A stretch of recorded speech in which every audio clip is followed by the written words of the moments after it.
ప్రియ దేవుని బిడ్డలారా, బైబిల్ చదవటం వినటం వల్ల మనలో విశ్వాసం పెరుగుతుంది. మన మార్గానికి త్రోవ చూపుతుంది. సమస్త జనులను శిష్యులనుగా చేయుడి మత్తయి 28:19 వచనంలో దేవుని వాక్యం తెలియచేస్తోంది. తెలుగు బైబిల్స్ను ఆర్ఆర్కే మూర్తి గారు రీసెర్చ్ చేసి విశ్లేషణ చేసిన బైబిల్లోని ప్రతి అధ్యాయాలను వచనాలను వరుస క్రమంలో అనగా ఆదికాండం నుండి ప్రకటనా గ్రంథం వరకు ఇవ్వబడుతుంది.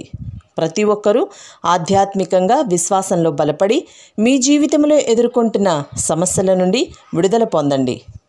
ప్రతి ఒక్కరూ మీ దీవెన టీవీని సబ్స్క్రైబ్ చేసి ఈ వాక్యాన్ని లైక్ చేసి మీ మిత్రులకు బంధువులకు షేర్ చేయండి. దేవుని సువార్తను ప్రకటింపబడుటలో మీరు పాలిభాగస్తులు కండి. సోదరీ సోదరులారా, మీ బైబిళ్లు తెరిచి ద్వితీయోపదేశకాండం 11వ అధ్యాయం మొదటి నుండి చూస్తూ వినండి. ఇది వాగ్దత్త భూమి. ఇది ఈజిప్టు దేశం వంటిది కాదు. వాగ్దత్త భూమిని స్వాధీనం చేసుకోవాలంటే కొన్ని నియమాలు పాటించాలి. దేవుణ్ణి ప్రేమించాలి. ఆయనకు విధేయులై ఉండాలి. ఈజిప్టు దేశంలో వీరు భూమిని సాగు చేసుకున్నారు. ఈజిప్టు దేశంలో నీటి పారుదల, మాగాణి సేద్యం ఎక్కువ. అయితే ఇది అనగా ఈ వాగ్దత్త భూమి అటువంటిది కాదు. ఇక్కడ కొండలు మెట్టలు ఎక్కువగా ఉన్నాయి. వర్షపాతం మీదనే పంటలు ఆధారపడి ఉంటాయి. ఇది దేవుడు వారి మేలు కోసం చేసిన ప్రత్యేక సదుపాయం. వర్షం కోసం వారు పైకి చూడాలి.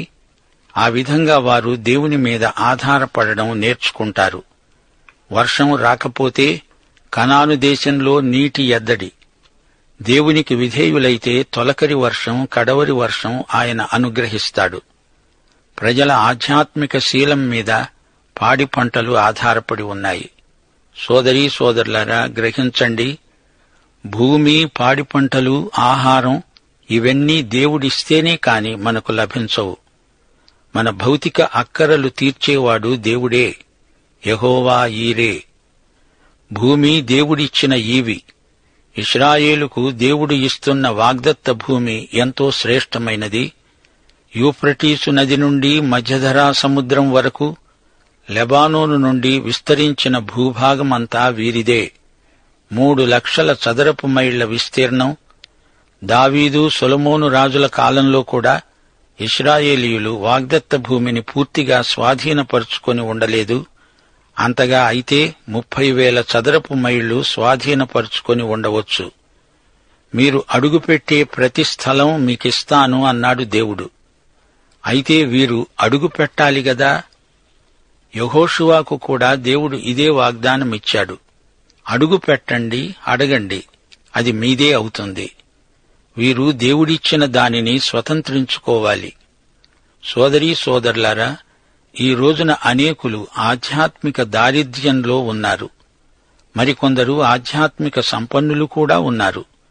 అయితే దేవుడు విశ్వాసులందరికీ పరలోక విషయములో ఆత్మ సంబంధమైన ప్రతి ఆశీర్వాదమూ ఇచ్చి దీవించాడు. అయితే కొందరు దానిని స్వతంత్రించుకున్నారు. కొందరు వాటిని ఇంకా స్వాధీనపరుచుకొనలేదు. దేవుడు ఇచ్చిన దానిని స్వతంత్రించుకునే వారే విజేతలు. దేవునికి విధేయులైన వారే విజయం సాధిస్తారు. మనము దేవుని కృపను నమ్ముతాము, బోధిస్తాము. దేవుని కృపచేతనే రక్షించబడ్డాము. దేవుని కృపయందే క్షేమంగా ఉన్నాము, వర్ధిల్లుతున్నాము. మనం పరలోకంలోకి వెళ్తామంటే అది కూడా దేవుని కృపే. నిత్యత్వంలో మనం కొనసాగుతాము. అది దేవుని కృపచేతనే సాధ్యమవుతుంది. సోదరీ సోదరులారా, దేవునికి విధేయులు కానివారు ఎన్నెన్నో ఆధ్యాత్మిక ఆశీర్వాదాలను పోగొట్టుకుంటారు. ప్రభువే స్వయంగా చెప్పాడు గదా, మీరు నన్ను ప్రేమిస్తే నా ఆజ్ఞలు గైకొంటారు. విధేయులు అంటే ప్రేమికులు. దేవునికి విధేయులము అన్నప్పుడు దేవునితో మనకు వ్యక్తిగతంగా సంబంధము, సహవాసము సన్నిహితంగా కొనసాగుతాయి. ఈ అధ్యాయం ముగింపులో దేవుడు విగ్రహారాధనను గురించి మరోసారి హెచ్చరించాడు. గెరిజీము, ఏబాలు అనే 2 కొండలు ఆశీర్వాదానికి, శాపానికి 2 ప్రతీకలు. ఈ అధ్యాయం దేవుని హృదయాన్ని మనకు బయలుపరుస్తున్నది. ఇశ్రాయేలు ప్రజలు దేవుని యందు అచంచల విశ్వాసం కలిగి ఉండాలని దేవుని కోరిక. దేవుని ఆజ్ఞలు మీరకూడదు. గతకాలమందు దేవుడు ఎన్నో అద్భుతాలు చేశాడు. ఆ విధంగా తన ప్రేమను వెల్లడి చేశాడు. అయినా వారిలో విశ్వసనీయత లోపించింది. ఈ రోజున దేవునికి విధేయులై ఉండడం క్రైస్తవులలో ఒక సమస్యగా తయారైంది. మనకు దేవుని వాక్యమున్నది. చరిత్రలో దేవుడు చేసిన గొప్ప కార్యాలను గురించి వినగలము, చెప్పగలము, చదువగలము, గ్రహించగలము. ఇశ్రాయేలీయులు చూచిన అద్భుతాలు అసంఖ్యాకములు. ప్రస్తుత కాలమందు దేవుడు గత చరిత్రను మనకు జ్ఞాపకం చేస్తున్నాడు. అందుచేత ఈ చరిత్ర పాఠాలు భవిష్యత్తులో కూడా మనకెంతో ఉపకరిస్తాయి. ఈ సంఘటనలు మన విశ్వాసాన్ని ఎంతో బలపరుస్తాయి. ఆశీర్వాదాలు, శాపాలు మీకు ఏమి కావాలో కోరుకోండి అంటున్నాడు దేవుడు. విచిత్రమేమిటంటే ఇశ్రాయేలు తమ అవిధేయత ద్వారా శాపాన్నే కోరుకున్నారు. ఈ రోజున కూడా మన ముందు ఈ రెండూ ఉన్నాయి. ప్రతి ఒక్కరూ ఏదైనా కోరుకోవచ్చు. ప్రతి ఒక్కరికి అలా కోరుకోవడానికి నైతిక స్వేచ్ఛ ఉన్నది. స్వార్థమా, పరార్థమా, పరలోకమా, నరకమా, వెలుగా, చీకట, ఏదో ఒకటి ప్రతి ఒక్కరూ కోరుకోవాలి. విశేషించి యేసుక్రీస్తు, సైతాను, ఈ ఇద్దరిలో ఎవరు కావాలో కోరుకోవడానికి ప్రతి ఒక్కరికి పూర్తి స్వేచ్ఛ ఉన్నది. యోహాను సువార్త 5వ అధ్యాయం 24వ వచనం ప్రభువు అన్నాడు, నా మాట విని నన్ను పంపిన వాని యందు విశ్వాసముంచేవాడు నిత్య జీవము గలవాడు. వాడు తీర్పులోనికి రాక మరణములో నుండి జీవములోకి దాటి ఉన్నాడు. ఎవరైనా సరే స్వార్థాన్ని కోరుకుంటే నిత్య నష్టం పొందుతారు. దేవుణ్ణి కోరుకుంటే నిత్య జీవం పొందుతారు. ఇంతకు శాపమంటే ఏమిటి? ఇదేమీ మంత్రము తంత్రము కాదు. ఇది ఇశ్రాయేలుకు దేవునికి మధ్యన ఉన్న నిబంధన షరతు. నిబంధనలో ఇరుపక్షాలు అందలి షరతులను నెరవేర్చాలి. ఇశ్రాయేలు తమ నిబంధన షరతులను నెరవేరిస్తే వారికి ఆశీర్వాదాలు ప్రాప్తిస్తాయి. వారికి వాగ్దత్త భూమి స్వాధీనమవుతుంది. వారందులో కలకాలం హాయిగా ఉండగలరు. వారికి పాడి పంటలు సమృద్ధిగా లభిస్తాయి. శత్రువులను పారదోలగలుగుతారు. తమ నిబంధనను భంగపరిచే పక్షంలో శిక్ష విధించబడుతుంది. అదే శాపమంటే. శిక్ష, క్రమశిక్ష, తీర్పు అనే ఈ మూడు ఒకదానితో ఒకటి కలిసి ఉన్నాయి. క్రమశిక్ష శిక్షలోకి, శిక్ష తీర్పులోకి పొడిగించబడకుండా చూసుకోవాలి. యెహోషువ 8వ అధ్యాయం 34వ వచనంలో చెప్పబడినట్లు ధర్మశాస్త్ర గ్రంథములో రాయబడిన వాటన్నిటిని బట్టి ఆ ధర్మశాస్త్ర వాక్యములన్నింటినీ అనగా దాని దీవెన వచనమును, శాపవచనమును యెహోషువ చదివి వినిపించాడు.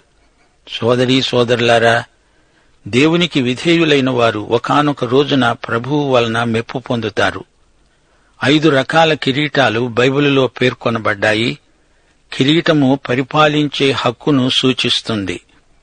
ప్రకటన 3వ అధ్యాయం 11వ వచనంలో ప్రభువు హెచ్చరిక చేస్తున్నాడు, నేను త్వరగా వస్తున్నాను. ఎవడునూ నీ కిరీటమును అపహరించకుండునట్లు నీకు కలిగిన దానిని గట్టిగా పట్టుకో. అయితే ప్రియ సోదరీ సోదరులారా, మనుష్యుల నుండి మెప్పును కోరేవారికి పరలోకంలో కిరీటాలు దొరకవు. మత్తయి సువార్త 6వ అధ్యాయం 5-6 వచనాలు, వేషధారులకు కిరీటాలు దొరకవు. మనుష్యులకు కనబడాలని సమాజ మందిరాలలో, వీధి మూలల్లో నిలిచి ప్రార్థన చేయడం వారికిష్టం. వారు తమ ఫలము పొంది ఉన్నారు. రహస్యమందు చూస్తున్న తండ్రి ప్రతిఫలమిస్తాడు. 2 యోహాను 8వ వచనం, మీ మధ్యను మేము నెరవేర్చిన కార్యములను చెడగొట్టుకొనక మీరు పూర్ణ ఫలం పొందునట్లు జాగ్రత్తగా చూచుకోండి. సోదరీ సోదరులారా, వింటున్నారా?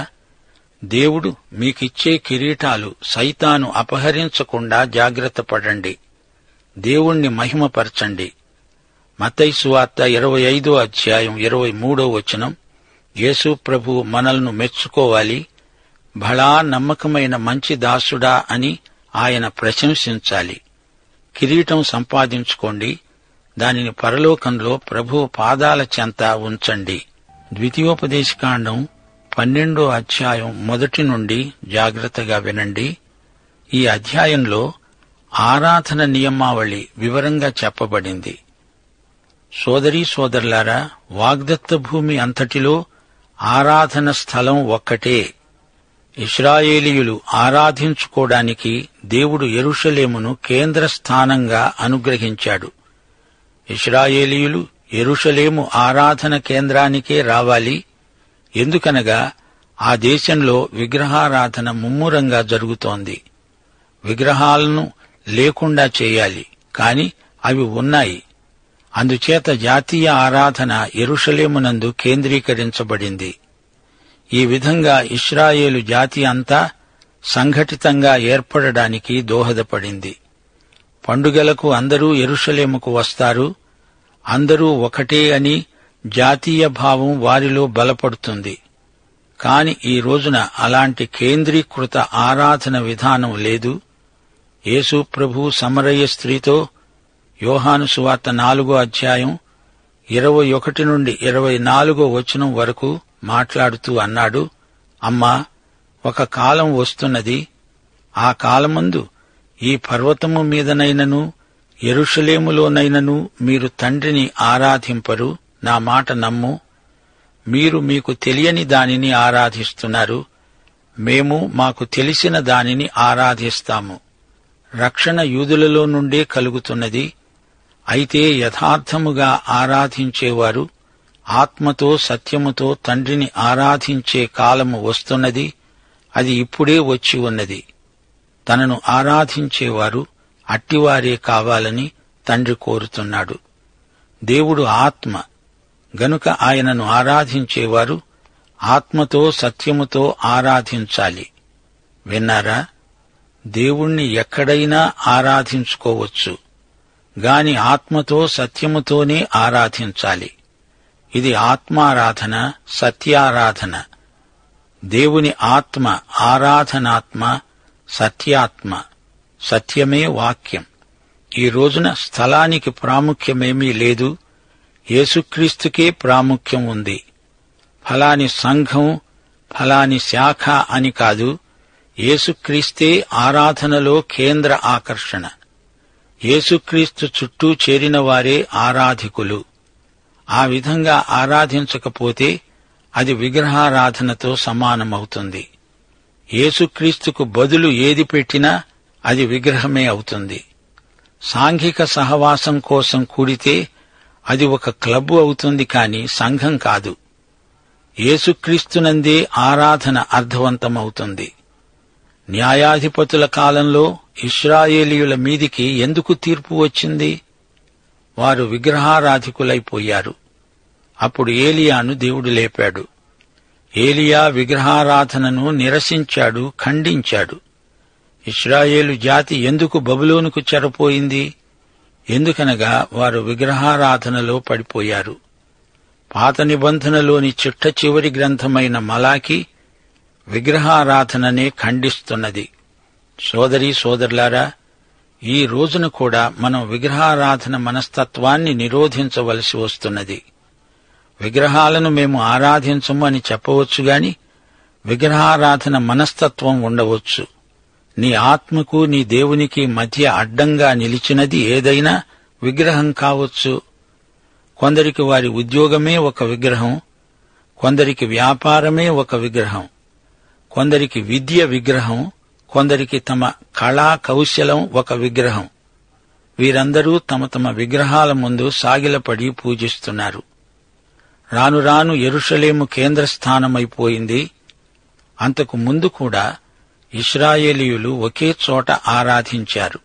దహనబలులు, దశమ భాగాలు, ప్రతిష్ఠార్పణలు, నైవేద్యాలు ఇవన్నీ ఎక్కడ పడితే అక్కడ అర్పించకూడదు. ఒకే ఒక చోట వీటిని అర్పించాలి.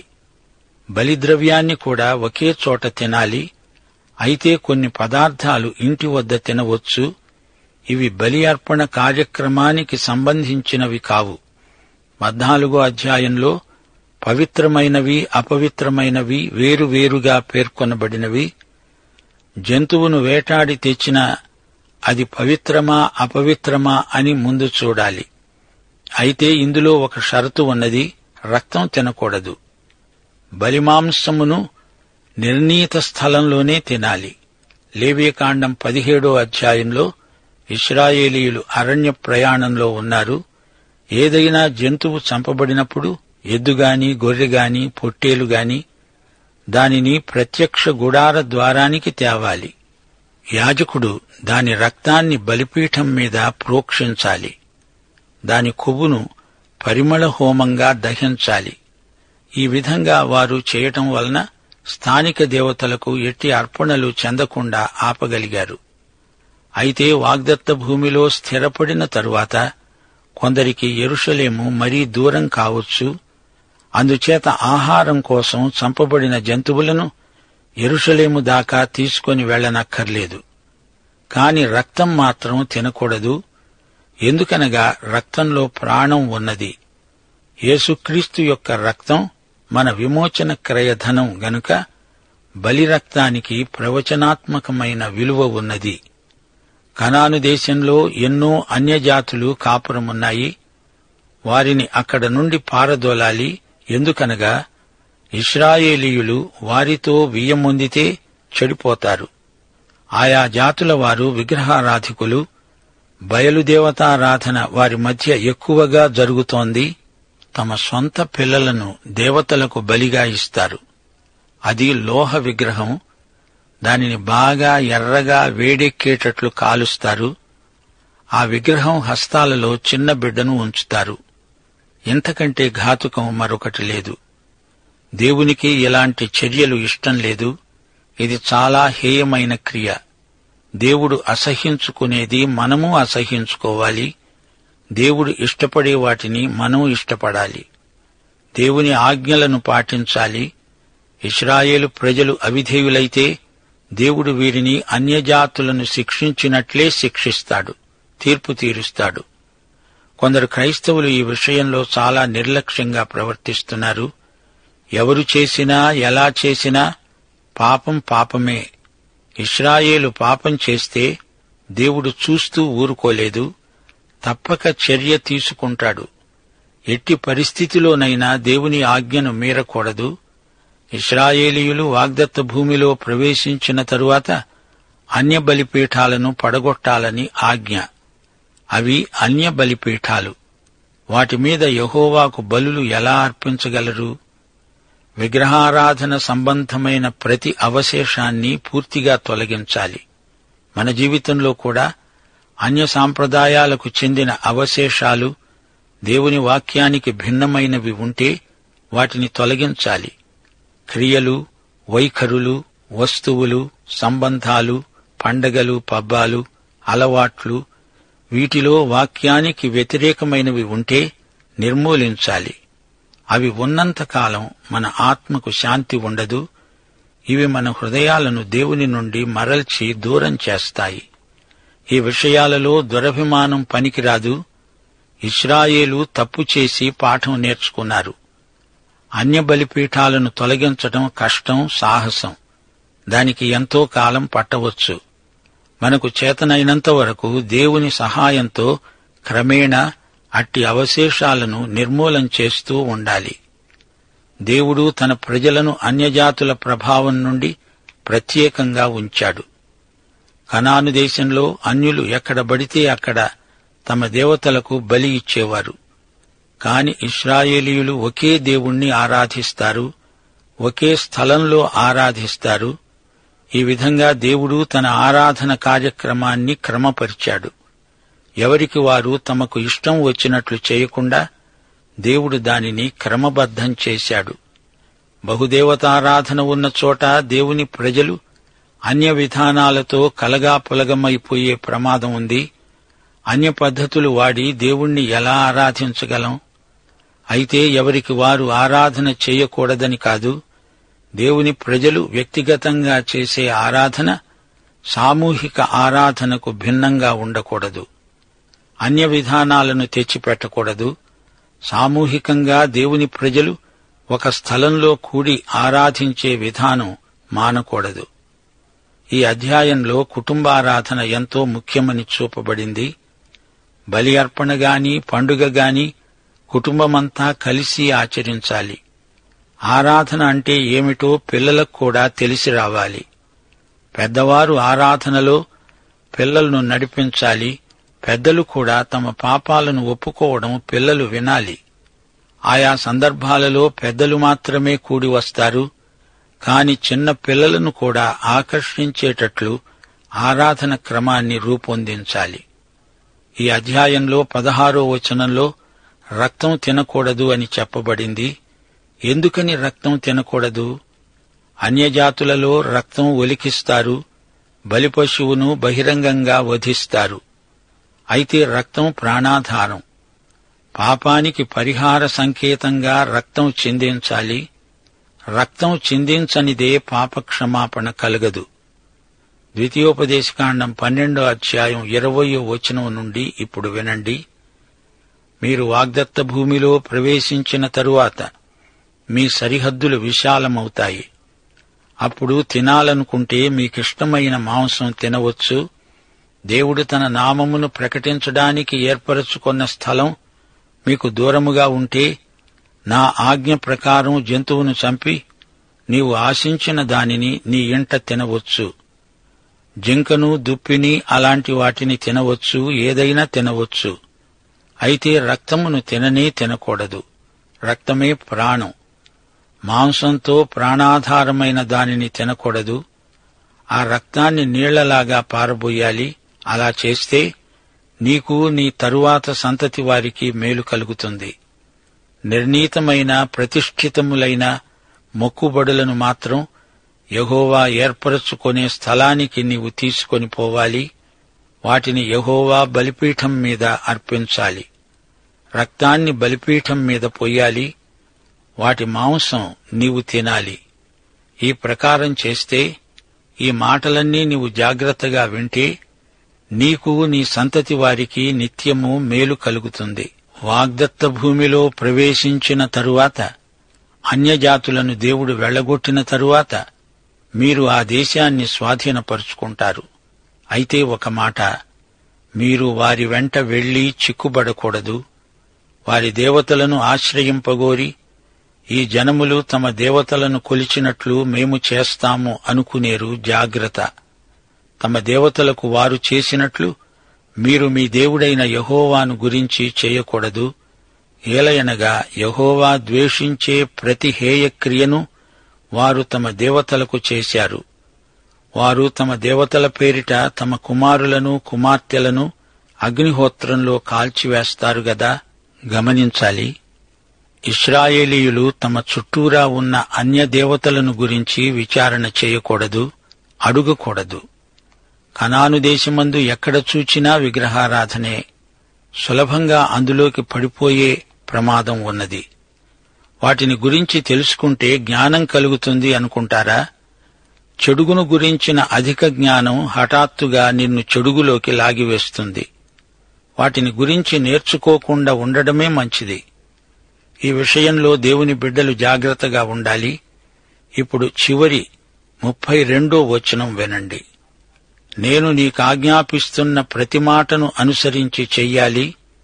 దానితో నీవు ఏమీ కలుపకూడదు, దానిలో నుండి ఏదీ తీసివేయకూడదు.